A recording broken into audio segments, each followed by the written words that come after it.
भगवान गणेश देवी पार्वती और भगवान शिव के पुत्र हैं।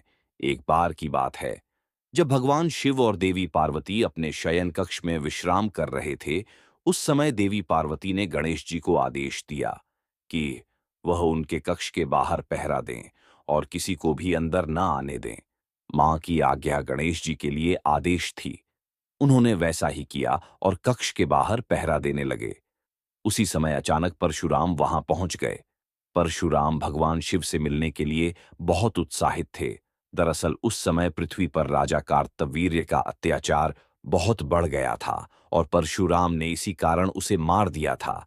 यह खबर भगवान शिव को देने के लिए ही वह भगवान शिव का निवास स्थान कैलाश पहुंचे थे। भगवान शिव के कक्ष की ओर परशुराम को तेजी से बढ़ता देखकर गणेश जी उनके रास्ते में आ गए और उन्हें रुकने को कहा। लेकिन परशुराम भगवान शिव से मिलने के लिए बहुत उत्सुक थे, इसलिए उन्होंने कहा कि मुझे भगवान शिव से मिलना ही है। परशुराम की इस बात को सुनकर गणेश जी बोले, मैं आपको अंदर जाने नहीं दे सकता। मां ने किसी को भी अंदर न आने का आदेश दिया है। गणेश जी की यह बात सुनकर परशुराम गुस्से से लाल हो गए। उन्होंने कहा, तुम मुझे भगवान शिव से मिलने से नहीं रोक सकते। तुम नहीं जानते मैं कौन हूं। इस पर गणेश जी ने कहा, आप कोई भी हों, उससे मुझे कोई फर्क नहीं पड़ता। मेरे लिए मां का आदेश सबसे जरूरी है। मैं आपको किसी भी सूरत में अंदर नहीं जाने दे सकता। गणेश जी की इन बातों से परशुराम का गुस्सा सातवें आसमान पर पहुंच गया। वह बोले, अगर तुम मुझे अंदर नहीं जाने दोगे, तो मैं तुम्हें हटाकर जबरन अंदर जाऊंगा। इतना कहकर परशुराम आगे बढ़ते हैं, लेकिन गणेश जी परशुराम को अंदर जाने से रोकने के लिए धक्का दे देते हैं और परशुराम दूर जाकर गिरते हैं। खुद का अपमान होता देख परशुराम जी गणेश जी को सबक सिखाने के लिए कई अस्त्र शस्त्र का इस्तेमाल करते हैं, लेकिन उनका गणेश जी पर कोई असर नहीं होता।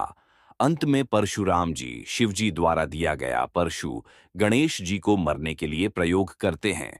वह परशु भगवान शिव का था, इसलिए गणेश जी उसे पहचान जाते हैं और उसका सम्मान करते हुए उसका वार अपने एक दांत पर ले लेते हैं।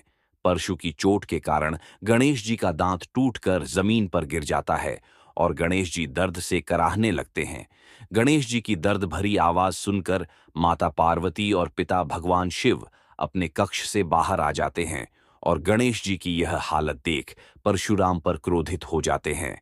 भगवान शिव और पार्वती को गुस्से में देख परशुराम को अपनी भूल का एहसास होता है और वह अपने के पर क्षमा मांगते हैं। परशुराम की क्षमा पर माता पार्वती कहती हैं कि एक आरसे होते हुए भी आपका क्रोध पर नियंत्रण नहीं है। क्षमा मांगने से क्या अब मेरे पुत्र गणेश का दांत वापस आ जाएगा।